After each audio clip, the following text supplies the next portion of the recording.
জাগ্রত, স্বপ্ন, সুষুপ্তি এই তিন অবস্থা তুরিয়া অবস্থার উপর বুদ্বুদের মতো সৃষ্টি হয় এবং পুনরায় আবার তুরিয়াতেই বিলুপ্ত হয়ে যায়।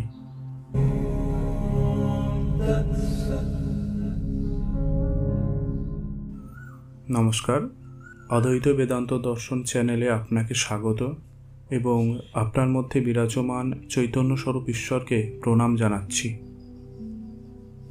একজন শিষ্য মহর্ষি রমণকে জিজ্ঞেস করছেন, মহর্ষি, তুরিয়া অবস্থা কি? মহর্ষি বলছেন, জাগ্রত, স্বপ্ন ও সুষুপ্তি কেবলমাত্র এই তিন অবস্থার অস্তিত্ব আছে।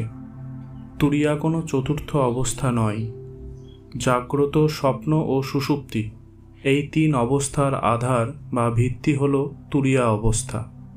সাধারণত মানুষ এটা বুঝতে পারে না, তাই এই তুরিয়া অবস্থাকে চতুর্থ অবস্থা বলে ভুল বোঝে।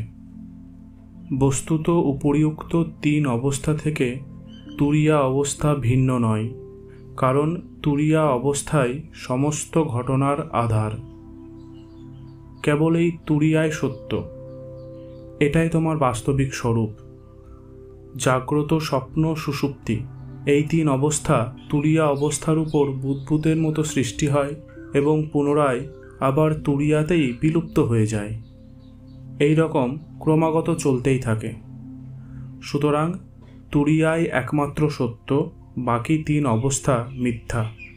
তুরিয়া অবস্থা সিনেমার পর্দা, বাকি তিন অবস্থা হলো ছবি। পর্দা অপরিবর্তিত থাকে, কিন্তু ছবি ক্রমাগত পরিবর্তিত হতে থাকে। আমাদের ক্ষেত্রেও একই কথা বলা যায়। জগতের যা দৃশ্য আছে তা সে বাহ্যিক হোক বা আন্তরিক, সবই অস্থায়ী এবং আত্মার উপর নির্ভরশীল। প্রকৃতিতে যা কিছু ঘটে তা সবই আমাদের পঞ্চেন্দ্রিয়ের মাধ্যমে আত্মার কাছে যায় এবং সেখানে গিয়ে আমাদের উপলব্ধির আওতায় আসে।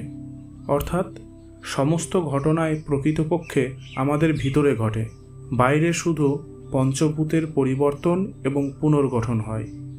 উদাহরণস্বরূপ বলা যায় যে একজন ঘুমন্ত মানুষের কাছে বাইরের জগতের কোনো ঘটনারই অস্তিত্ব থাকে না। ঘুম থেকে জেগে ওঠার পর তবেই বাইরের জগতের সব কিছুর অস্তিত্ব ফিরে আসে।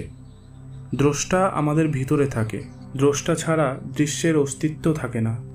এই দ্রষ্টাকে উপলব্ধি করতে হবে। দ্রষ্টা যখন কিছু দেখে না, সেই অবস্থায় হলো তুরিয়া অবস্থা। এই অবস্থায় পৌঁছাতে হলে দেহাত্মবুদ্ধি ত্যাগ করতে হবে। দেহাত্মবুদ্ধি ত্যাগ করলে আত্মার সাক্ষাৎকার হয় এবং তখন সেই ব্যক্তির কাছে বাইরের জগতের কোনো অস্তিত্ব থাকে না।